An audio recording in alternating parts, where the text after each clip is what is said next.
is that this pardon? Timeless? Timeless. You could possibly, right? That could be argued, by the way.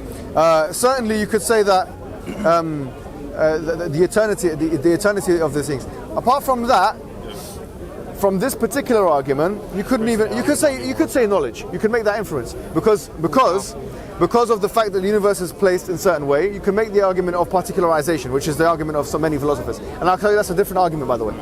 But so these are the attributes you can get from God. But you can't get the attributes of love and all those. Now I agree with that. Now, so here's the point. This argument, for me or for us Muslims, it defines because we have a basic understanding of God. What is the basic definition of God? We have it in Surah Al-Ikhlas, in chapter 112 of the Quran. So we say, قُلْ هُوَ اللَّهُ أَحَدٌ. Say He's God, one and only. So who is God? According to the Quran, what is a basic definition of God according to the Quran? That He's one and only. Oh yeah, and oneness being one of the major attributes, by the way, as well. So one and only, that is independent, that is begets not, nor is he begotten. In other words, He's eternal. And in the other parts of the Quran, it says that He's basically He's eternal, right? Pre-eternal and post-eternal. So, in other words, what we're saying is that apart from those attributes, I can't say, well, from this argument, I'm going to say God's personal. And if someone came to me, even as a Christian or a Muslim or a Jew, and said, look, like William Lane Craig does and many other people do, and say, look, we can, Richard Swinburne and other individuals, and say, look, we can see that it's a personal God. I say it's a very weak argument, in my opinion. I take that on board fully. So what I say is that in order for us to know the remainder of God's attributes, for us we have to be acquainted with some kind of revelation. And so ipso facto, if you have a revelation, say Bible, Quran, or any other revelation which claims to be from God, we have to scrutinize that revelation, and whatever one is the most authoritative would be the basis for the acquaintance of the rest of the attributes of God, which we have not been acquainted with from logical first principles. So yeah, I agree with that point. So why does it? You said why does it have to be one necessary being? Because if you can't have two, you can't have two independents. Why? Because if you have two independents, then which one is depending on which? No, they don't have to depend. All right. Now number two. Let me explain. If you have the Quran, let me tell you the Quranic argument for this. Yeah. No. But I just. No, I'm answering your question. Just on that point, you said. I'm answering your question. Okay, you're answering the question of why is it one? Yeah. Why are they? Okay, so the Quran says in chapter number 23, verse 91, it clearly answers this question. لَعَلَ بَعْضُهُمْ عَلَى بَعْضٍ. If this was the case, that there was more than one of those things, more than one Almighty, then they would have both tried to outstrip one another. You can't have more than one absolute controller of the universe. Because you have three options. Let me explain why. Option one, either they compromise. So for example, you have two independent beings that are all powerful, and they compromise on, say for example, you have a tree in front of you, right? And I'll take control of the branches, and you can take control of the roots. Can I pause? You made a mistake. Let me finish the articulation. But I'm saying already you've made a mistake. Can I tell you? Your argument led you to an independent being, not an independent omnipotent being. Okay, fine. So 1 second. Yes. You can't have two independent omnipotent beings because they will cancel each other out. No, okay. But you can't have two independent beings. I see your point. Yes. I take your point, in fact. But you were just arguing for all powerful. No, I take your point. The reason why I mentioned omnipotence here is because we both believe in it. But for the sake of argument, from the argument. From the argument. Yes. From the argument, then we'll talk about the independence. Yeah, but you can have two independent beings. You just can't have two. No, you can't. Why not? Tell me. Let me explain. Yes. Because when we say necessary being, it's number one, a being that could not be any other way. Yes. Okay. And number two, an independent being. Let me explain. So why do you have two? Right, from this argument, so the Quranic argument is about omnipotence, you're right. Yes. There's another argument, there's more than one argument, right? Yes. But here, let's go to this point. Yes. Say, for example, we have two independents, or two necessary beings. Yes. Okay, what's differentiating a necessary being one from necessary being two? What's differentiating? Yeah. It depends what your individuating factor is. Perfect, good answer. So how do you? Now you're being critical. Yeah. Here's the answer. If there is any differentiating, listen to this. You're gonna be amazed by this. It's not by the way. These are not. I have to be fair and honest. It's very big of you. No, I have to be fair. These are not my arguments, okay? Your points here that you're asking me, I have to tell you that this is in the medieval books, right? And I can you can go to my book, Kalam Cosmological Arguments. Oh, goodness and it's all there. Please, you gotta edit this out, please. No. Kalam Cosmological Arguments by Muhammed Hijab, a bestseller. No. Now, Now here's the point. Say you've got that one. Can you show? Yeah. Oh my gosh, it's going to be... Can I show them? Yeah, this is it's £3. £3. I'm trying to. It's only a short read. I'm changing the memory card. All right. Sounds recording though. Okay. So he's changing the memory card. Let's wait for him. You should be in the books with you. Is that the way out? Let's wait for him. No, you're gonna like this argument. Yeah, you're gonna enjoy it. It's not my argument. Yeah, it's not, I'm just standing on the shoulders of giants. Okay. No, I just think the ontological. That's why I'm so tall. I just think the ontological argument is just not a good argument. Well, I think they're better arguments. No, Josh, because you only know of Anselm's one. I only know about. What are you talking about? I know of Anselm's. So who else? I know of Malcolm's. Okay. Normal Malcolm. Right. I know of Alvin Plantinga's. I know of Gödel's. Good. I do know of these people. No, okay. You've just mentioned 4 individuals. Let's go through each and every single one of them.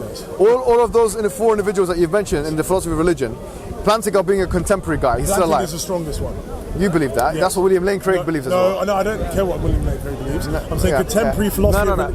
Contemporary philosophy of religion will probably say. Plantinga, I don't want to go into details because people don't care. But you just made a comment. Plantinga's argument is probably the best. That's an opinion, bro. Argument that we have, even though it's not strong. If you look at chapter 1 of my book, bro. Oh my gosh. Now I don't know why are you laughing at this? You made because you're selling me your book, self-advertising, your book, my book. Okay, man. Okay, I get it. You wrote a book, great. The brother's got to eat, man. The brother's got to eat.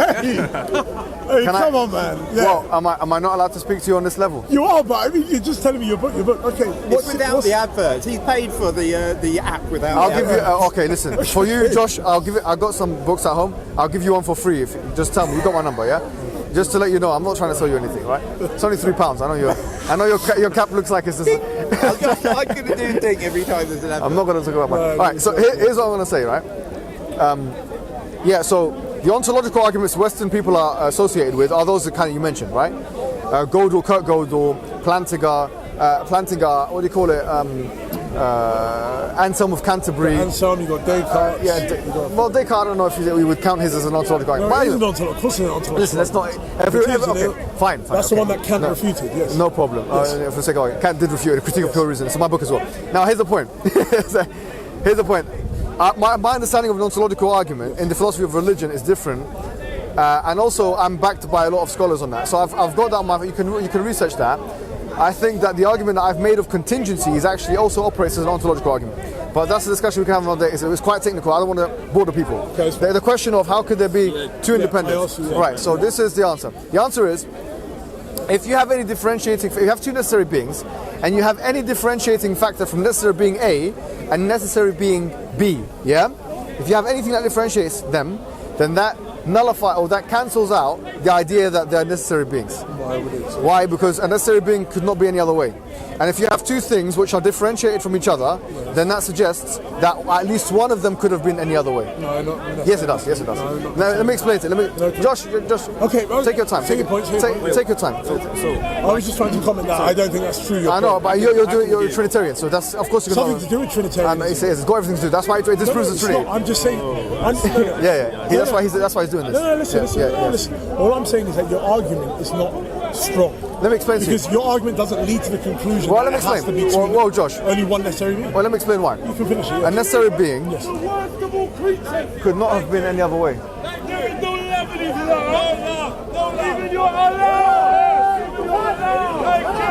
That's brilliant, man. This guy.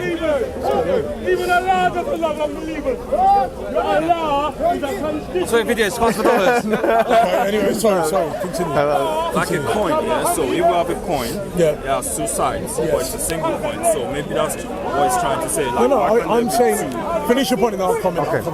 So if a necessary being is a being that can't be any other way, yes, then what we're saying is that if anything differentiates it, if you've got 2 of them, and say for example, let me make this easy for you. Peter Adamson said this interestingly in one of his podcasts.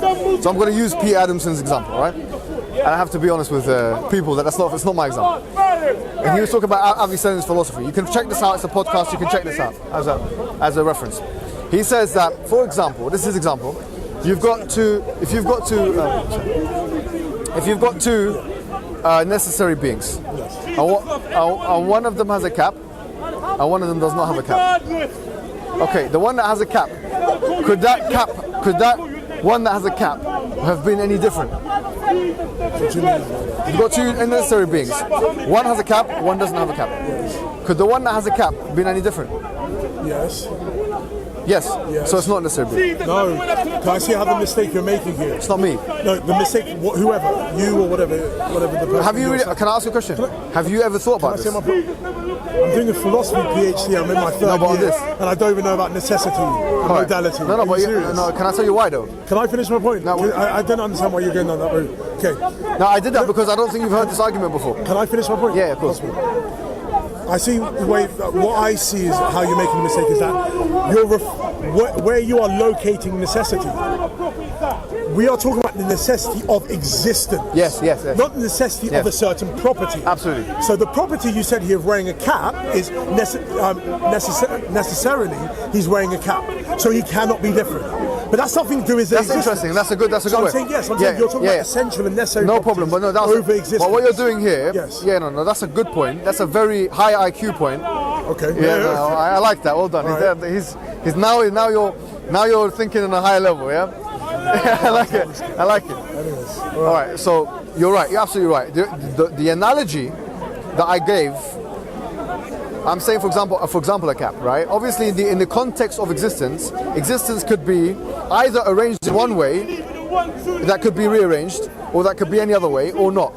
So, in that analogy of the cap, you could say the same thing, right? So I just use it as an analogy, so right? I'm not even saying your analogy. I'm saying even your point now, and I'm grateful you brought that analogy because it makes me understand your point better. Yes. So where I believe again you're still making a mistake is. Necessary existence and essential properties. There are different things. Yeah, I've not said anything. No, so 1 second. So no, but you're attacking the analogy now. 1 second. No, I'm not going with the analogy. Yeah. My existence might be necessary, but I can still gain and lose attributes. No, but you're not getting. Even though, even though I exist forever, I cannot cease to exist. Yes. Okay, I'm necessary. I'm independent, but I can still gain and lose attributes. You're right. Even though I exist forever. No. I get your point. Yes. I get you right. But what we're saying is that in which way is this necessary existence existing? So then I'm going back to my point that I brought up. No. So you brought about how can you distinguish between the two? You can have two necessarily existent things that are individuated by different properties. So even though bro, they exist, now what you're doing, everyone can see. I'm not being funny, but what he's doing. Okay, sorry. You're just making a case for the Trinity, bro. I'm not making a case. I promise you, I'm not. Everyone Listen can to see me. it, I promise you. I promise you, I'm not making a case. That's what your PhD is on. Mohammed. Our whole point of this discussion was not about the Trinity. If you want to talk about Trinity, we had this discussion before. Bro. I know, but I'm saying if you want to talk about the Trinity, we can bring that in. All I'm saying to you is that I think. Joshua. 1 second. Can I just say my point? You think? Go ahead. I think your argument is flawed. That's because you want to believe in the Trinity. No. I'm saying your argument doesn't lead to the existence of one. The reason why you don't want it to, I understand because I appreciate why you don't want it to. Yes. The reason why you don't want it to is because you realize if I say there are three independent things, it's a contradiction, bro. Yeah, everyone can see that. Even a small child can see that that's a contradiction. The Trinity doesn't. Yeah, that's what the Trinity. Then. Let's be honest. Look, Josh. Do you want to be straightforward about this? We've had this discussion once or twice before, and I've said the same point to him before, right? Just as a context, I said to you, bro, that the reason why one of the main logical reasons the Trinity can't be true is because you can't have, and I made the point of omnipotence. You can't have three almighties. But then I would also say, attached to that. And by the way, can I be straightforward with you guys? I want to be straightforward with you guys. All of those individuals like Plantinga and Swinburne and it's called Swinburne. Swinburne, whatever. Sorry, Swinburne. It's not his called. It's just a pronunciation different. I got the pronunciation wrong. No, when you say swine, it sounds a little. Whatever. You know. Okay. Swinburne. Yeah. Sorry, Swinburne. Yeah. And what do you call Plantinga? And what do you call it? William Lane Craig. Okay. Those individuals. Here's the problem with them. Steve. What was his name? Sorry. John. Sorry. And Michael. The problem is, Christians use the cosmological argument, yeah? And they use it unashamedly. They take it from the Islamic world, even though they attack Islam's concept of God. They take the cosmological, they call it the Kalam cosmological. In fact, my book, similar name, right, taken from William Lane Craig. He wrote book in 1979 called Kalam Cosmological Argument, as if there's one. There's not one. That's why I wrote a book called Kalam Cosmological Arguments. But, Mohammed, all right, can I Plantinga never defended a cosmological argument. Well, anyway, he's never defended it. He's defended Swinburne doesn't. He does in his book. No, I'm telling you, my PhD literally is on his work. Swinburne? Yeah, so I'm saying... I've seen him on YouTube videos talking about it. I've met him, I've gone to his house, so I'm saying, literally, Swinburne does not agree with Craig about the Kalam argument. He thinks the Kalam argument does not work. No, but what he does, doesn't use that. No, but he uses a form of the contingency argument. No, he sources from Leibniz. Can I explain something to you, bro? Yes. You guys in the Western Ivory Towers, right? You don't understand where Leibniz got his stuff from. You don't understand. You don't know. And you have. And by the way, I'm going to put all of the Christians to shame now because you've been trying to poison the well for the last 20 minutes. Why are you saying terms like poison the well? Poison, Why? Let me explain. Is that necessary? No, okay, if someone disagrees with you about your argument, you're poisoning the well. No, because let me tell you why. Everyone saw it. I was talking to an atheist, and the guy was talking to me like, I at least know that there's a common ground there. All right, Josh. No, but one second. But just to clarify this point, because you made an accusation against me. Okay, no, maybe I'm wrong. Okay, fine. Let me just make my point. Are we seekers of truth? We hope to be. Yes. Are we discussing about if something's true or false? Yes. Okay. So it doesn't matter if I'm an atheist, you're a theist. Yes. And this person's a theist. All right, no problem. Can I make if we're talking about an argument and I disagree with your point, because I think it's false, what's wrong with that? Okay, no problem. Doesn't mean you're poisoning the well. Yeah. It doesn't make sense. Yeah, it's poisoning the well. Because before I say something, poisoning the well is a logical fallacy. Is before someone before someone says something, you're preempting what they're going to say, and you're telling them what they're going to say. I think you did that. Maybe I did that as well. I'm bad as well. I'm a bad man as well. Maybe we're both bad. Let's repent to God. Josh, all right, trying to make now let me go back about independent things, and you said no I don't want to problem. go down that road. Now let's go back. The point I wanted to make, Josh, was that when you're talking about Leibniz was very, very aware of the Asharite tradition, and he was very, very aware of Avicenna. Now, if I were to ask you, what books have you read from Avicenna? I haven't read anything. That's the problem. The problem is it's a big problem. Tell me why it's an issue, bro. Tell me why. You're claiming to be, and you want to be a scholar of the philosophy of religion, and you don't even know of the biggest name in all of medieval. You just say I don't know. I know of him. But you haven't read any of his works. Okay. Here's the problem. Okay. Stop. Have you read Plantinga's work? Yes, I have. Let me come back. Let me just speak for a second. Tell me about Plantinga. I will in a second, but let me just give you. No, I want to know. He's a contemporary. He's not relevant to me. He's not relevant. Yeah, he's a contemporary. Sorry. Just let me explain. Plantinga is the leading philosopher of religion. Now. Doesn't matter. Bro, he's now. The leading. He just won a Templeton Prize 2 years ago. Who cares? I don't care. That's like a Nobel Prize. Oh, bro, listen to me. In this field, it's a Nobel Prize. You're a philosopher. Bro, do you know Aquinas? Do you know who Aquinas is? Sorry? Of course I know who Aquinas is. All right, let me explain something to you. Can I explain something to you? Just because someone's 1,000 years ago, they must be great. Josh, they're living now. They're rubbish. Spend a second to listen. You're just talking over me. Okay, talk. No, I'm just saying. Talk. I'm just saying, number one. Don't just discard someone because they are contemporary. I'm not discarding them. Look, but you are. Josh, you're just an appeal to Josh. as well. Thank you very much. What I'm saying to you is, when you talk about Leibniz, his contingency argument, I can prove to you, bro, if you really wanted me to do that with manuscripts, primary source materials, I can prove to you that Leibniz has taken his ideas from the Asherites. I don't care. What's that to do with anything? If he took it from, great. Muhammad, Josh, if he took it from him, fine. I have no problem. I haven't got a problem. I'm not arguing against that. It's not about the history of philosophy. I'm not arguing with that. Josh, you're not letting me speak, bro. Okay. Do you know what? He's been quite unruly here today. Unruly, okay. Sorry, honestly, I apologize if I'm unruly. I'm saying to you, bro, that I'm just saying I feel it's irrelevant where we've gone. Okay, no. We're talking about independence. Can you let me speak? And you're arguing. Can you let me speak? Yeah, okay. Can you let me speak? Yeah, please speak. Josh, what I'm saying to you is, honestly, have patience. What I'm saying to you is simple. That the arguments in the form that I'm presenting them is something which is new to you. Simple as that, right? Why is it new to you? Because you and all of the other Christian scholars, most of them, not all of them, definitely not William Lane Craig, but a lot of them, they assume or read through secondary sources what the Islamic Golden Age philosophers have said, and then they make arguments, counter-arguments to that. All of you have not read primary sources on that. All of you don't know what you're talking about when it comes to that. So, hold on. emeritus professor He doesn't know about it. at Oxford. He doesn't know Arabic. And he's just saying, sorry, he just discovered. Swinburne does not He know had how a to chair at access. Oxford, sorry. He had a Are you chair at listening to? Oxford. Are you listening with He your? just doesn't even know his stuff. Swinburne? No, listen to me. Come on, man. Why can't I The say that? speakers corner people. I would even respect Swinburne. No, hold on. No, I haven't. I'm saying to you, when you're saying the ontological argument or the contingency argument from your Western perspective, what you're referring to as, you're referring to a very specific Western scholars. Anselm of Canterbury, Leibniz, whoever you mentioned, right? No problem. What I'm saying is that form of the argument, I have never presented it, never defended it, and I don't even agree with it. Okay. All right, so... Do you know, Mohammed? Okay, fine. Let's do you just get understand back that? on track. Okay, No. This is an important thing for you. If I've taken so I apologise. This